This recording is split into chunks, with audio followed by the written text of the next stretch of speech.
Let us take a look at the types of patience we have. There are three major types of sabr that we as Muslimin are taught. The first is the endurance required in order to fulfill the commands of Allah subhanahu wa ta'ala.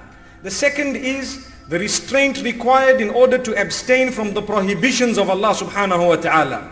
And the third is the acceptance of the decree of the Almighty when calamity comes in our direction.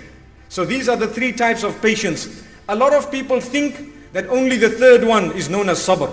That when something happens, they say, bear sabr, my dear brother. Bear sabr, my dear sister. No. The reality is, in order to read salah, you need a lot of sabr. You need to really endure the cold water, possibly the time, or you need to give up your sleep. In order to abstain from backbiting, you need to restrain yourself. That is also known as sabr. So this is known as sabr, that is also known as sabr. And in order to accept the decree of Allah Almighty, that is also known as sabr, when you can be happy with whatever Allah has decreed. Islam is the only religion, and this is a gift for all of us. Islam is the only religion that makes it necessary as a condition of belief.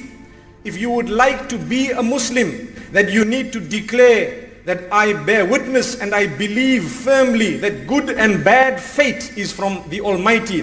His decree is final and I am always happy with it and I will not compete with it. If we don't believe that, we are not mu'mineen. Haven't we said, وَالْقَدْرِ خَيْرِهِ وَشَرِّهِ مِنَ اللَّهِ تَعَالَى. We believe that good and bad fate comes from the Almighty.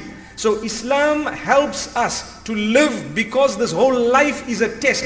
Allah subhanahu wa ta'ala promises us that He will test us. And already in advance we have declared that we will never compete with the decree of the Almighty. We believe that He is in command. We will play our role and the rest we will leave in the hands of the Almighty. Whatever He then decides to do, we will surrender to it. May Allah subhanahu wa ta'ala never make us from those who question His decree and who question His power and His independence and the fact that He is in supreme control.